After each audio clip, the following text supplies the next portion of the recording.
Hi friends, welcome to my venue. അപ്പോൾ ഇന്ന് നല്ല വെറൈറ്റി ആയിട്ടുള്ള കളറാണ് കേട്ടോ. നല്ലൊരു എനിക്ക് ഭയങ്കര ഇഷ്ടപ്പെട്ട ഒരു കളറാട്ടോ. ഈ ഒരു പിങ്ക് എന്താ പറയാ, ഡാർക്ക് ഒരു പിങ്കിന്റെ ഷെയ്ഡിൽ ഇത് ഞാനിങ്ങനെ ജോർജറ്റ് ആയാലും മൽച്ചന്തേരിയുടെ ഫാബ്രിക്സ് ആയാലും നമ്മൾ ഒത്തിരി നോക്കുമ്പോൾ അങ്ങനെ കിട്ടാറില്ല. ഇതിനകത്തോട്ട് ഇതിപ്പം ഈ ഒരു 3 പീസ് സെറ്റ് ആയിട്ട് തന്നെ ചെയ്തേക്കുന്നത്. ഇതുപോലെ ഒരു എംബ്രോയിഡറി മൽച്ചന്തേരി ഫാബ്രിക്കിലോട്ട് നമ്മൾ ഈ ഒരു ഷേപ്പിലോട്ട് നെക്കില് ഫുള്ളി ത്രെഡ് വർക്ക് കൊടുത്തിട്ട് ഇങ്ങനത്തെ ഒരു ഷേപ്പ് കൊടുത്തിട്ടുണ്ട്. എന്നിട്ട് സൈഡിലോട്ട് ഇതേപോലെ ഒരു എംബ്രോയിഡറി ഉണ്ട്. ഇനി പ്ലീറ്റ്സോ ഗ്യാദേഴ്സോ ഒന്നും ഇഷ്ടമില്ലാത്തവർക്ക് ഇതുപോലെ സിമ്പിൾ ആയിട്ട് എ ലൈൻ ആണ്. പിന്നെ ഇതിന്റെ എൻഡിലോട്ട് കണ്ട് ഏറ്റവും ബ്യൂട്ടിഫുൾ ആയിട്ട് ഈ ഒരു കളറിലോട്ട് തന്നെ ഈ ഒരു ക്രോഷോ ലേസ് ഡൈ ചെയ്തിട്ട് അത് വെച്ചിട്ടുണ്ട്. ഒരു ലെയർ ഇതുപോലെ ഒരു വർക്കും കൊടുത്തിട്ടുണ്ട്. എന്നിട്ട് ദുപ്പട്ട വന്നിട്ട് ലൈറ്റ് വെയിറ്റ് ആയിട്ടുള്ള ഇതുപോലെ തന്നെ മൽച്ചന്തേരി ഫാബ്രിക്കിൽ ഇതുപോലെ ചെറിയ ഒരു എംബ്രോയിഡറി വർക്കും കൊടുത്തിട്ടുണ്ട്. കണ്ടോ, ഇതുപോലെ നല്ല ഭയങ്കര ലൈറ്റ് വെയിറ്റ് ആണ് കേട്ടോ ഈ ഒരു ഫാബ്രിക് വന്നിട്ട്. അപ്പം ടോപ്പിന്റെ ലുക്ക് ഇതാണ്. അതുപോലെ തന്നെ ടോപ്പിന്റെ എൻഡിലോട്ടും നമ്മൾ ആ ഒരു സെയിം കളർ തന്നെ ക്രോഷോ ലേസ് കൊടുത്തിട്ടുണ്ട്. ഇതിന്റെ വർക്ക് ഞാൻ ക്ലോസ് ആയിട്ട് കാണിച്ചു തരട്ടെ. ഭയങ്കര ഒരു സ്റ്റാൻഡേർഡ് ലുക്കാണ് കേട്ടോ ഇതിടുമ്പം. ഇതുപോലെയാണ് കണ്ടോ, ഇതുപോലെ ആ ഒരു വർക്ക് വന്നിട്ട് ക്ലോസ് ആയിട്ട് കാണിച്ചു തരാം. ഇതിന്റെ ആ ഒരു ക്രോഷോ ലേസ് കൊടുത്തേക്കുന്ന കേട്ടോ ഇതുപോലെ ഈ ഒരു കളറിലോട്ട്.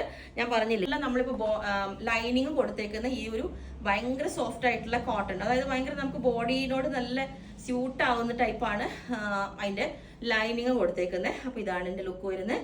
ബോട്ടവും ഇതേപോലെ തന്നെ സാൻഡോണിന്റെ ബോട്ടം ആണ്. നല്ല പ്യുവർ ആയിട്ടുള്ള സാൻഡോൺ ബോട്ടം കൊടുത്തിട്ടുണ്ട്. അപ്പൊ ഞാൻ എപ്പോഴും പറയുന്ന പോലെ എ ലൈൻസും പ്ലീറ്റ്സും ഒന്നും ഇഷ്ടമില്ലാത്തവർക്ക്, ഗ്യാദേഴ്സും അങ്ങനെ സിമ്പിൾ ആയിട്ട് വെയർ ചെയ്യണമെന്നുള്ളവർക്ക് ഈ ഒരു പാറ്റേൺ ആണ്. ഇതിന്റെ നെക്ക് ഞാൻ പറഞ്ഞില്ലേ, ഈ ഒരു റൗണ്ട് ആയിട്ട് ഇങ്ങനെ, അതും ഈ ഒരു യോക്ക് വരുമ്പം ഭയങ്കര ഒരു ലുക്കാണ് അതിന്. സ്ലീവിലോട്ട് ഞാൻ പറഞ്ഞത് ഈ ഒരു ലെയർ ചെറിയൊരു ഫ്ലവേഴ്സ് വന്നിട്ട് ഈ ഒരു ത്രെഡ് വർക്ക് കൊടുത്തിട്ടുണ്ട്. അപ്പം ഇതാണ് കണ്ടോ, സിമ്പിൾ ആയിട്ട്. ബാക്ക് സൈഡും പ്ലെയിൻ എ ലൈൻ ആണ്. യോക്ക് ഇതേപോലെ വരും, ദുപ്പട്ട ഇതുപോലെ വരും. അപ്പം ഇതിന്റെ എല്ലാ സൈസും അവൈലബിൾ ആണ്. ബുക്ക് ചെയ്തിട്ട് നമ്മൾ ഇതുപോലെ തന്നെ ഒരു 1 വീക്കിനകം ഡെസ്പാച്ച് ചെയ്യുന്നതായിരിക്കും. Okay, thank you. ഇത് കണ്ടോ, അതിന്റെ ആ വർക്കാണ് ഏറ്റവും ബ്യൂട്ടിഫുൾ ആയിട്ടുള്ളത്. ശരിക്കും ആ ഒരു ത്രെഡ് കൊണ്ടുള്ള ഒരു വർക്കൊക്കെ കൊടുത്തേക്കുന്നുണ്ടോ.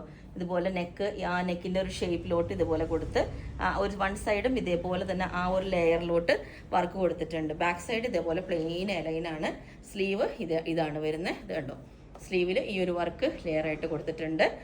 ദുപ്പട്ടയിലും ആ ഒരു വർക്ക് തന്നെ കൊടുത്തിട്ടുണ്ട്. ലൈനിങ് ഞാൻ കാണിച്ചു തരാം. ഭയങ്കര ഇത് റേറ്റ് കുറഞ്ഞ ലൈനിങ്ങോ അല്ലെങ്കിൽ ചുരുങ്ങി പോണതോ അല്ല കേട്ടോ. ഇത് നമുക്ക് സോഫ്റ്റ് ആയിട്ട് കിട്ടാൻ വേണ്ടിയിട്ട്. ഇപ്പൊ ഞാൻ എപ്പോഴും നമ്മൾ ചെയ്യുമ്പോൾ വിചാരിക്കും ഇങ്ങനെ കോട്ടൺ ലൈനിങ് ഇടുമ്പോൾ ഭയങ്കര സ്റ്റിഫായിട്ട് നിൽക്കും. അപ്പൊ അത് ചിലപ്പോൾ ഇങ്ങനെ താഴെ വരുമ്പോൾ ഭയങ്കര വണ്ണമൊക്കെ തോന്നും. അതുപോലെ ക്രേപ്പ് ഇടുമ്പോൾ എല്ലാവർക്കും സ്യൂട്ട് ആവില്ല, ഭയങ്കര ചൂടുക്കും.